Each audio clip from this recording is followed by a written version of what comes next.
Hello everyone, कैसे हैं आप सभी। मैं जेडी उपाध्याय आप सभी का स्वागत करता हूं सेंट पीटर्स लॉ एकेडमी के इस प्लेटफॉर्म पर। और आज की इस वीडियो के थ्रू मैं आप सभी लोगों के समक्ष डिस्कस करूंगा यूपी पीसीएसजे का सिलेबस। और इस सिलेबस के माध्यम से मैं आपको बताऊंगा कि यूपी पीसीएसजे के अंतर्गत वो कौन कौन सी एलिजिबिलिटी क्राइटेरियाज हैं और वो कौन कौन सी एग्जामिनेशन की स्टेजेस हैं जो किसी कैंडिडेट को पता होना चाहिए। ठीक है, अगर मैं बात करूं एलिजिबिलिटी क्राइटेरिया की, तो क्या क्वालिफिकेशन होना चाहिए, क्या एज होना चाहिए, मिनिमम एज कितना होना चाहिए, मैक्सिमम एज कितना होना चाहिए, है ना, क्या मिनिमम और क्या अपर एज लिमिट हो सकता है, क्या मीडियम हो सकता है, क्या हिंदी मीडियम वाला या इंग्लिश मीडियम वाला एक कैंडिडेट भी इधर अपियर कर सकता है, इस एग्जामिनेशन में अपियर हो सकता है। साथ ही साथ जो एग्जामिनेशन की स्टेजेस हैं वो कौन कौन सी होती हैं। ठीक है, प्री स्टेज पर कैसे क्वेश्चंस होते हैं या प्री स्टेज पर कौन कौन से पेपर्स होते हैं। ठीक है, उनका स्ट्रक्चर क्या होता है। ठीक है, नेगेटिव मार्किंग होती है कि नहीं होती है, अगर होती है तो कितने की होती है, मेन एग्जामिनेशन का स्ट्रक्चर कितना होता है और कैसा होता है, कितने पेपर्स उधर पूछे जाते हैं। ठीक है, उनके मैक्सिमम मार्किंग क्या होती है, ठीक, आपका ड्यूरेशन कितना होता है, साथ ही साथ जो इंटरव्यू का स्टेज है उसका स्ट्रक्चर क्या है और वहां पर कितने मैक्सिमम मार्क्स का आपका इंटरव्यू का स्टेज होता है। तो इन सभी क्वेश्चंस को डील करने के लिए मैं आप सभी के समक्ष उपस्थित हूं। तो आइए शुरुआत करते हैं। तो जैसा कि मैंने बताया कि आज मैं डिस्कस करूंगा यूपी पीसीएसजे का सिलेबस। और मैं आपको बता देना चाहता हूं कि जिस सिलेबस को मैं डिस्कस करने जा रहा हूं ये बेस्ड है नोटिफिकेशन पर, और ये जो नोटिफिकेशन है ये Uttar Pradesh public service commission ने, ठीक है, नोटिफाई किया था दिसंबर 10 ऑफ 2022 को। तो 10 दिसंबर 2022 को एक नोटिफिकेशन आया है। ठीक है, इसके बेसिस पर सिलेबस क्या है इसको मैं आज डिस्कस करने जा रहा हूं। तो यूपी पीसीएसजे को अगर हम देखें तो मैं इसको 2 पार्ट्स में क्लासिफाई करना चाहता हूं। जो फर्स्ट पार्ट है वो बात करता है एलिजिबिलिटी क्राइटेरिया की।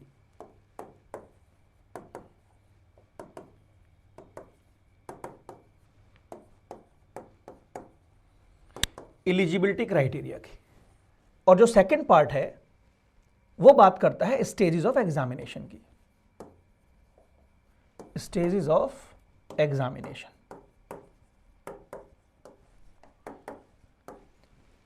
तो यूपी पीसीएसजे के सिलेबस को अगर हम देखना चाह रहे हैं और उसके स्ट्रक्चर को देखना चाह रहे हैं तो हमें इन दोनों बातों को फोकस करने की ज़रूरत है कि भाई एलिजिबिलिटी क्राइटेरिया क्या होगा और आपकी उस एग्जामिनेशन की स्टेजेस क्या होंगी।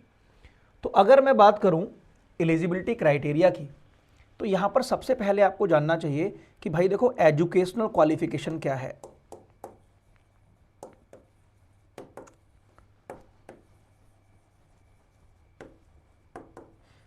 Educational qualification. दूसरी बात आपको जानना चाहिए कि एज कितना होता है इधर, ठीक। और जो तीसरी बात है that is medium, that is medium. तो इन तीनों बातों को आप ध्यान से समझिए। तो अगर यूपी पीसीएसजे के अंदर हम एजुकेशनल क्वालिफिकेशन को देखें तो सबसे पहला जो क्वालिफिकेशन है वो ये है कि जो कैंडिडेट है ना वो किसी रिकॉग्नाइज्ड यूनिवर्सिटी से बैचलर ऑफ लॉज हो,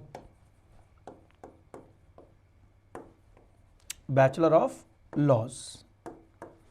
यानी कि जो कैंडिडेट यूपी पीसीएसजे के अंदर, ठीक है ना, एग्जाम देना चाहता है या इस एग्जाम में अपियर होना चाहता है, तो सबसे पहली बात है कि किसी भी रिकॉग्नाइज्ड यूनिवर्सिटी से, ठीक है, उसने बैचलर ऑफ लॉज में जो है डिग्री ले रखी हो, चाहे वो एलएलबी हो, चाहे वो बीएलएलबी हो, बीबीएलएलबी हो, बीकॉम एलएलबी हो, कोई भी आपका जो कोर्स उसने किया हो, ठीक है, वो बैचलर ऑफ लॉज की डिग्री होल्ड करता।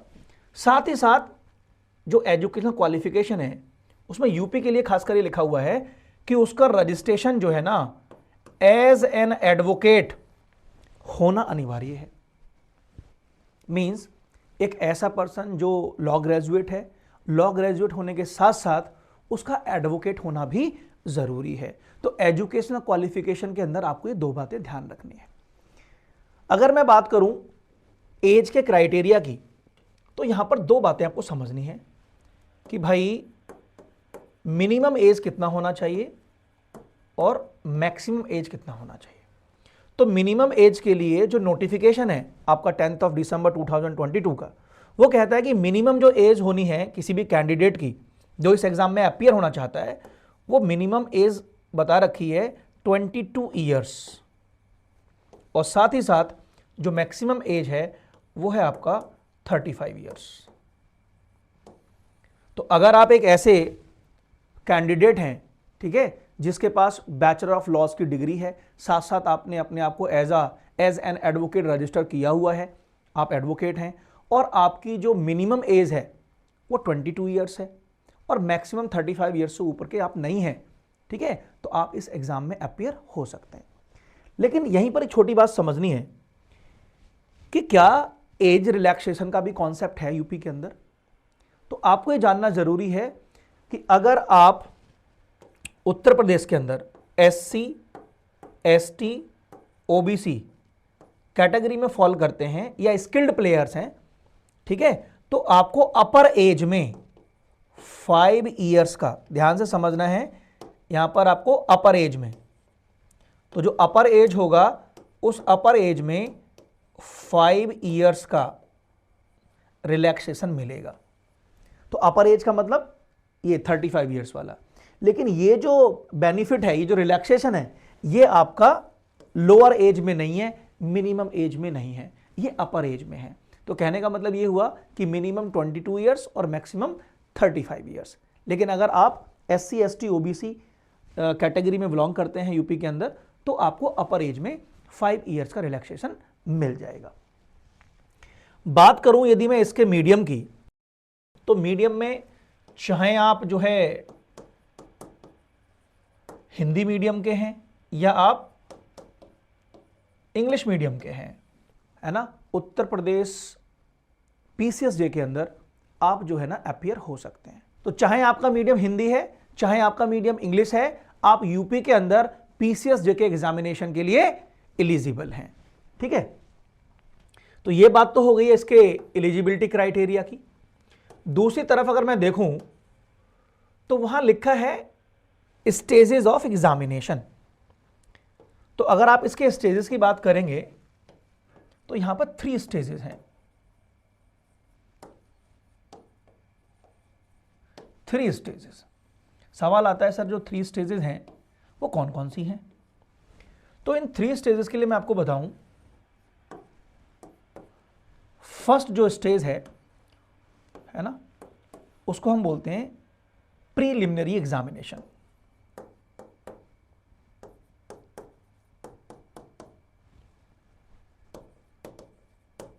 प्रीलिमिनरी एग्जामिनेशन, ठीक है। सेकंड जो स्टेज है उसको बोलते हैं हम आपका मेन एग्जामिनेशन, सेकंड स्टेज। और जो थर्ड स्टेज है इसको जाना जाता है इंटरव्यू स्टेज।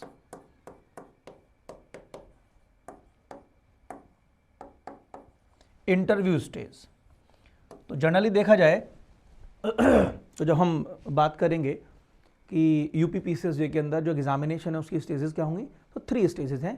प्री स्टेज है, उसके बाद आपका मेन एग्जामिनेशन की स्टेज है, और लास्ट में आपका इंटरव्यू का स्टेज है। लेकिन यहीं पर अगर हम बात करें सर इस प्री एग्जाम के अंदर कितने पेपर्स होते हैं, तो प्री एग्जाम को अगर मैं देखूं तो प्री एग्जाम के अंदर आपके 2 पेपर्स होते हैं, ठीक है। यहीं पर डिटेल में समझेंगे इसको। प्री एग्जाम के अंदर 2 पेपर्स होते हैं, एक को बोलते हैं पेपर नंबर 1, सेकंड बोलते हैं पेपर नंबर 2, ठीक है। अब पेपर नंबर 1 जो है ये आपका एक जीके का पेपर होता है, ठीक, और पेपर नंबर जो 2 है ये आपका ना लॉ का पेपर होता है। यहीं पर एक छोटी सी बात समझ लीजिए मैं वापस आता हूँ स्टेजेस पर। अगर मैं स्टेजेस की बात करूँ तो जो प्री स्टेज है ना, वो आपकी मैक्सिमम 450 मार्क्स की होती है प्री स्टेज। मेन एग्जामिनेशन की जो स्टेज है वो आपका मैक्सिमम 1000 मार्क्स की होती है, और इंटरव्यू जो होता है वो आपका मैक्सिमम, ठीक है, आपका 100 मार्क्स का होता है। तो इसका जो मार्क्स के हिसाब से आप देखेंगे तो प्री एग्ज़ाम जो है ना 450 मार्क्स का, मेन एग्ज़ाम जो है आपका 1000 और इंटरव्यू आपका 100 मार्क्स का। वापस आते हैं, तो अगर मैं फर्स्ट स्टेज की बात करूं तो फर्स्ट स्टेज में है आपका प्री एग्ज़ाम, और प्री एग्ज़ाम के अंदर 2 पेपर्स हैं। फर्स्ट पेपर जाना जा रहा है आपका जीके के नाम से, और जो सेकंड पेपर है वो लॉ का पेपर है। अब जीके का जो पेपर है इसमें हमें 2 बातें जाननी है। फर्स्ट, इसका स्ट्रक्चर क्या होता है, जीके का स्ट्रक्चर क्या है, और इसका ड्यूरेशन क्या है। तो अगर आप यूपी के अंदर, ठीक है, प्री एग्ज़ाम दे रहे हैं तो जो जीके है ना, तो जीके में अगर हम स्ट्रक्चर की बात करेंगे तो स्ट्रक्चर के अंदर क्या है कि जो मैक्सिमम क्वेश्चंस आपसे पूछे जाएंगे, मैं मैक्सिमम क्वेश्चन को एमक्यू कर दे रहा हूं, तो जो मैक्सिमम क्वेश्चंस होंगे वो होंगे आपके 150, और जो इसमें मार्क्स होंगे ना, तो जो मैक्सिमम मार्क्स होंगे आपके पर question, maximum marks for each question, वो होंगे 1 नंबर का एक सवाल होगा। तो जनरली देखा जाए 150 का मल्टीप्लाई अगर हम 1 से करें तो आएगा 150। तो कहने का मीन्स ये हुआ कि यूपी के अंदर अगर आप प्री एग्ज़ाम दे रहे हो और आप फर्स्ट पेपर दे रहे हो जीके का, तो उसमें 150 क्वेश्चंस होंगे मैक्सिमम, और एक क्वेश्चन जो है ना वो मैक्सिमम 1 नंबर का होगा। तो यानी कि जीके का जो पेपर हुआ वो आपका 150 मार्क्स का हुआ मैक्सिमम। और ये 150 मार्क्स का जो मैक्सिमम पेपर है उसके लिए आपको जो ड्यूरेशन मिलेगा वो मिलेगा ओनली 2 आवर्स, केवल 2 घंटे का आपको समय मिलेगा, और उस 2 घंटे के अंदर आपको ये 150 क्वेश्चन करने हैं। तो ये तो बात हो गई आपके फर्स्ट पेपर की। अगर मैं बात करूं प्री एग्जाम पर और उसके सेकंड पेपर की, तो सेकंड पेपर में भी हम 2 बातें जानेंगे यहां पर कि सर स्ट्रक्चर क्या होता है इसका, है ना, और इसका ड्यूरेशन क्या होता है, इसका ड्यूरेशन क्या होता है। तो अगर मैं इसके स्ट्रक्चर की बात करूं तो यहां पर भी जो मैक्सिमम क्वेश्चंस होंगे वो होंगे आपके 150। लॉ के पोर्शन से भी आपको 150 क्वेश्चन पूछे जाएंगे, लेकिन जब इनकी मार्किंग की बात करोगे तो जो मैक्सिमम मार्क्स होंगे, है ना, तो जीके में तो एक क्वेश्चन 1 नंबर का है, और यहां पर एक क्वेश्चन जो है ना वो 2 नंबर का है। कहने का मतलब ये हुआ कि maximum marks for each question जो होगा वो होगा आपका 2 मार्क्स का। तो कहने का मतलब ये हुआ कि मैक्सिमम जो मार्क्स हो गए वो हो गए यहां पर आपका 300, और इसका जो ड्यूरेशन है वो भी है आपका क्या 2 आवर्स। तो 2 घंटे के अंदर आपको ये 150 क्वेश्चंस करने हैं। तो इन कंक्लूजन अगर मैं आपसे कहूं कि भाई प्री का जो मैक्सिमम मार्क्स हुआ वो हुआ आपका 150 for GK plus 300 for law, equal to maximum जो मार्क्स निकल के आया वो हमारे पास आया 450। तो प्री के लिए आपको इस तरीके से देखना है, ये 2 पेपर्स हैं और इनका बाइफरकेशन इस तरीके से है। यहीं पर अगर मैं बात करूं कि भाई कोई क्या नेगेटिव मार्किंग भी जो है इसमें प्रिस्क्राइब की गई है, तो आपकी जानकारी के लिए मैं बता दूं, जो प्री स्टेज है एग्जाम का उसमें आपका नेगेटिव मार्किंग का भी प्रोसेस है। नेगेटिव मार्किंग, अब सवाल आता है कि सर नेगेटिव मार्किंग जो है वो कितने की होती है। तो नेगेटिव मार्किंग का जो कॉन्सेप्ट है वो है आपका 1/3 का। तो 1/3 का आपका नेगेटिव मार्किंग जो है वो प्री एग्जाम के अंदर रहती है। जब किसी कैंडिडेट का प्री एग्जाम क्वालिफाई हो जाता है और तो उसके बाद जो सेकंड स्टेज होती है वो होती है हमारी मेन एग्जामिनेशन की, मीन्स मुख्य परीक्षा की, और उसको मुख्य परीक्षा के लिए इनवाइट किया जाता है। तो ऐसी कंडीशन में हमें ये जानना है यहाँ पर कि जो मेन एग्जाम में जो कैंडिडेट अपीयर हो रहे हैं, ठीक है, उनके लिए जो मैक्सिमम मार्क्स होंगे वो कितने होंगे। तो मैंने पहले बताया आपको 1000 का मैक्सिमम मार्क्स है आपका मेन एग्जामिनेशन के लिए। समझने वाली बात यह है कि जैसे प्री एग्जाम के अंदर हमने 2 पेपर्स देखे थे, तो मेन एग्जाम के अंदर कितने पेपर्स होते हैं यूपी के अंदर। तो अब इसका स्ट्रक्चर एक बार देख लेते हैं। तो इसके जो मैक्सिमम पेपर्स होते हैं वो हैं आपके टोटल 6 पेपर्स, टोटल 6 पेपर्स। तो मेन एग्जाम के अंदर आपको टोटल 6 पेपर्स देने होते हैं।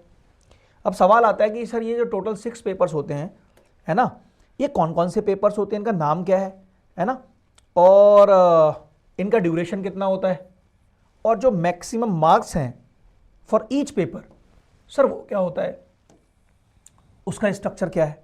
तो एक बार इसको डिटेल में समझ लेते हैं, जैसे हमने प्री का समझा, है ना। तो मैंने जैसे आपको बताया कि टोटल 6 पेपर्स होंगे, तो मैं बाइफरगेट कर देता हूं। Paper number 1, second, paper number 2 हो गया, पेपर नंबर 3 हो गया, पेपर नंबर 4 हो गया, ऐसे ही आपका पेपर नंबर 5 हो गया, और लास्ट में आपका पेपर नंबर 6 हो गया। तो केवल 6 पेपर्स हैं। सवाल यह आता है कि जो फर्स्ट पेपर है सर वो किसका है। तो फर्स्ट पेपर है आपका जीके का, फर्स्ट पेपर जीके का है, और ये जो फर्स्ट पेपर है इसमें जो मैक्सिमम मार्क्स हैं आपके जीके में मेन एग्जाम के अंदर वो हैं आपके 200। तो 200 मार्क्स का आपका जो है जीके का पेपर होगा, और इसमें जो ड्यूरेशन मिलेगा आपको, जो आपको ड्यूरेशन मिलेगा वो मिलेगा आपको 3 आवर्स का, 3 आवर्स का। तो जो फर्स्ट पेपर है मेन एग्जाम का वो जीके का है, ठीक है, मैक्सिमम 200 नंबर का है, और साथ ही साथ देखा जाए तो आपको जो टाइम मिलेगा वो 3 आवर्स का मिलेगा। सेकंड पेपर की अगर मैं बात करूं तो सेकंड पेपर में है आपका ये एक इंग्लिश लैंग्वेज का paper, English language, English language. अब इंग्लिश लैंग्वेज में जो आपका पेपर है जिसको हम सेकंड पेपर कह रहे हैं, सवाल आता है कि सर इसका मैक्सिमम मार्क्स क्या है और इसका ड्यूरेशन क्या है। तो अगर मैक्सिमम मार्क्स की आप बात करोगे तो इंग्लिश लैंग्वेज का पेपर जो मैक्सिमम मार्क्स में देखोगे आप, तो आपको केवल 100 मार्क्स का दिखाई देगा। मींस इंग्लिश लैंग्वेज का पेपर मैक्सिमम 100 मार्क्स का है, जबकि इसका जो ड्यूरेशन है वो सेम है 3 आवर्स। 3 घंटे में आपको ये पेपर करना है। मूविंग फॉरवर्ड, थर्ड पेपर की तरफ अगर हम बढ़ें तो थर्ड पेपर जो होता है ये होता है आपका हिंदी लैंग्वेज का, हिंदी लैंग्वेज का।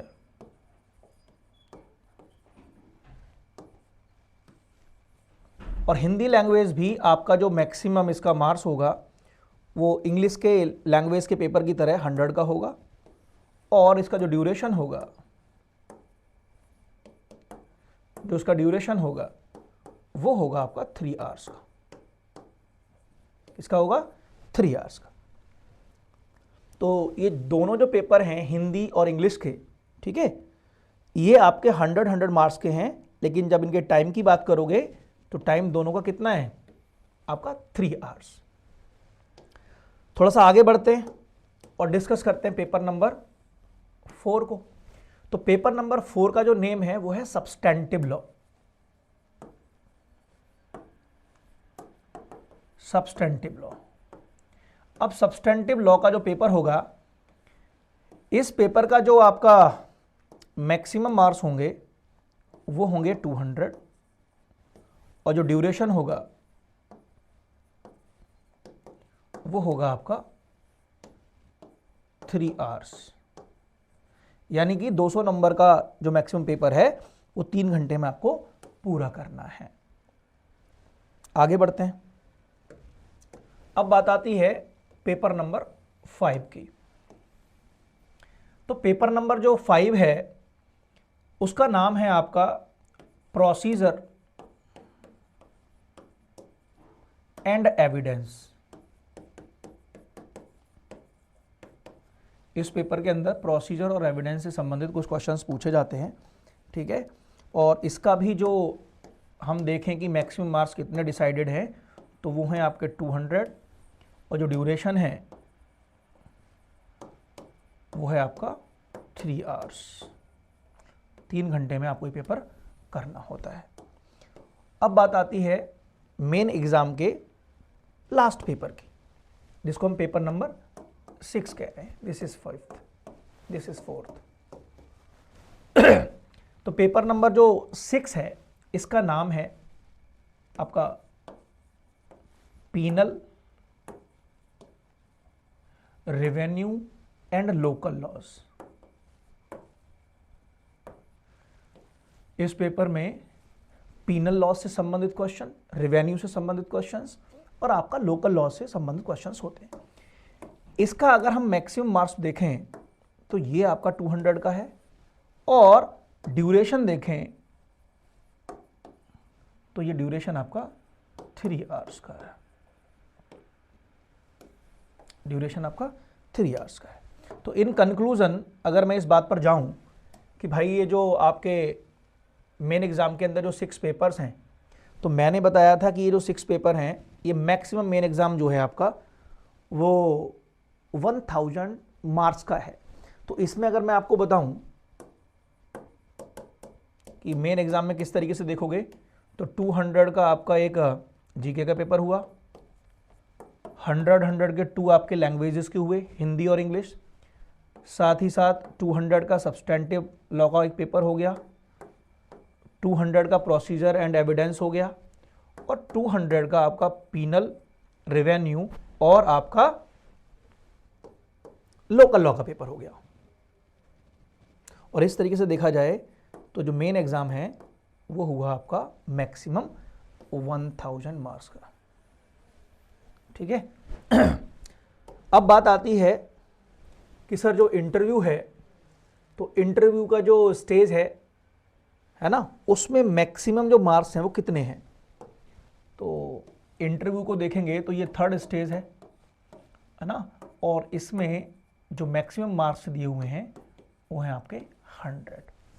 कैसे हैं? 100।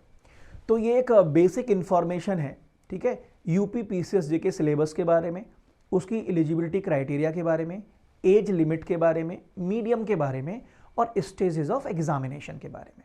अब सवाल ये आता है कि सर प्री स्टेज के अंदर जो 2 पेपर्स होते हैं जिसमें जीके है और लॉ है, और जो मेन एग्जामिनेशन में जो 6 पेपर्स होते हैं, है ना, जैसे मैंने आपको बताया, सर इनमें सिलेबस क्या पूछा जाता है ना। तो इस सिलेबस को जानने के लिए आप 2 जगह से सिलेबस को जान सकते हो। पहला ऑफिशियल नोटिफिकेशन के थ्रू, जो 10th दिसंबर 2022 का ऑफिशियल नोटिफिकेशन है उसके थ्रू, साथ ही साथ सेंट पीटर्स लॉ अकेडमी का जो टेलीग्राम चैनल है ना, उस पर भी हमने ये नोटिफिकेशन जो है ना वो डाला हुआ है, वहां से भी आप देख सकते हो, ठीक है। एक छोटी बात मैं आपको यहीं बता ही देता हूं, साथ ही साथ देखो मैं दिखाई देता हूं बल्कि। तो यूपी जुडिशियल सर्विसेज के लिए सेंट पीटर्स लॉ अकेडमी ने आपका जो है इसका जो सिलेबस है वो प्रॉपर टेलीग्राम चैनल पर पोस्ट किया हुआ है। तो अगर आप देखोगे प्री एग्जाम के बारे में या मेन एग्जाम के बारे में, तो उधर आपको सारा सिलेबस मिल जाएगा। मैं जनरली आपको दिखा देता हूं कि देखिए, जैसे मैंने आपको बताया था कि जो प्री एग्जाम होगा उसमें जो फर्स्ट पेपर होगा आपका वो आपका जीके का होगा, ठीक है। तो यहां से आप देख सकते हैं कि जीके का फर्स्ट पेपर है, 2 आवर्स का है और मैक्सिमम 150 मार्क्स का है। अब इसके अंदर सिलेबस क्या होगा, तो ये सिलेबस के अंदर ये सारी की सारी चीज़ें, ठीक है ना, सिस्टोमेटिक तरीके से, है ना, हम लोगों ने बना रखी हैं, हम लोगों ने रखी हुई हैं। आप इसको आसानी से देख सकते हैं, आसानी से समझ सकते हैं और अपनी जो तैयारी है उसको मजबूत कर सकते हैं। हालांकि प्री एग्जाम के अंदर कुछ जो है एक्ट इसमें जोड़े गए थे जिनको ध्यान में रखने की ज़रूरत है। ये जो 9 एक्ट्स है ना, इनको आप ध्यान में रखने की ज़रूरत है कि ये पोर्शन आपको देखना है, ठीक है। ये चलो, अगर इसके अलावा मैं प्री के अंदर पेपर नंबर नेक्स्ट की बात करूं, ठीक है, तो पेपर 2 में जैसे मैंने आपको बताया कि लॉ का पेपर होता है ना, इसका टाइमिंग 2 आवर्स है और मैक्सिमम जो मार्क्स हैं वो कितना है 300।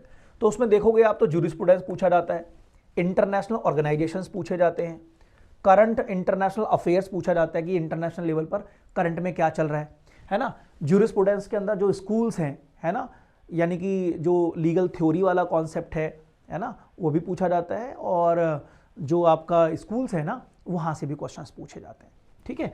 ऐसे इसी के साथ में अगर हम देखें तो इंडियन कॉन्स्टिट्यूशन से क्वेश्चंस होते हैं, टीपीए से क्वेश्चंस होते हैं, है ना, एविडेंस से क्वेश्चन होते हैं, आईपीसी से होते हैं, सीआरपीसी से होते हैं, सीपीसी से होते हैं, कॉन्ट्रैक्ट से होते हैं। लेकिन जैसा कि मैं बता रहा हूं आपको कि ये नोटिफिकेशन जो है ना वो 10 दिसंबर 2022 का है। तो यहाँ पर जैसा कि हम समझ रहे हैं कि भाई आप यहाँ पर आईपीसी लिखा है, यहाँ पर आपका सीआरपीसी लिखा है, यहाँ पर इंडियन एविडेंस एक्ट लिखा हुआ है ना, ये 2022 के नोटिफिकेशन में थे। लेकिन जब आने वाले समय में अब यूपी के अंदर एग्जाम होगा, सुनने में आ रहा है कि बहुत ही जल्दी वैकेंसीज आ रही हैं, ठीक है, तो उसमें जो नोटिफिकेशन आएगा उसमें संभवतः इन तीनों को रिप्लेस करके आईपीसी की जगह बीएनएस, सीआरपीसी की जगह बीएनएसएस और इंडियन एविडेंस एक्ट की जगह बीएसए को इंक्लूड किया जाएगा, ठीक है। तो इस बात का विशेष ध्यान रखना। आगे अगर मैं बात करूं इसके मेन एग्जामिनेशन के पैटर्न की, तो इस तरीके से आप जाकर देख सकते हैं कि पेपर 1 में कौन कौन सा सिलेबस है, ठीक है, पेपर 2 में कौन कौन सा सिलेबस है, पेपर 3 में कौन कौन सा है, ठीक है, 4 में कौन सा है, 5 में कौन सा है और 6 में क्या क्या है। तो अगर आप इसको डिटेल में जानना चाहते हैं तो Saint Peter's law academy Telegram channel पर विजिट कर लीजिए, वहाँ से इसको देख लीजिए। तो आई होप इस वीडियो के माध्यम से जो भी जानकारी मैंने आपको दी है ना वो आपको अच्छी लगी होगी और आपके एग्जामिनेशन के हिसाब से आपको बहुत मदद करेगी। तो बने रहिए सेंट पीटर्स लॉ अकेडमी के साथ, और हम जल्द ही मेन एग्जामिनेशन, प्री एग्जामिनेशन के संदर्भ में क्या क्या स्ट्रैटेजीज होनी चाहिए आपकी ना, कैसे पढ़ना चाहिए, क्या क्या चीज़ें मेंस आंसर के अंदर आपको लिखनी चाहिए, क्या क्या चीज़ें आपको नहीं लिखनी चाहिए, इन सब पर जो है टाइम टू टाइम आपके सामने आते रहेंगे और आपकी मदद करते रहेंगे, ठीक है। तो बने रहिए, बहुत बहुत धन्यवाद।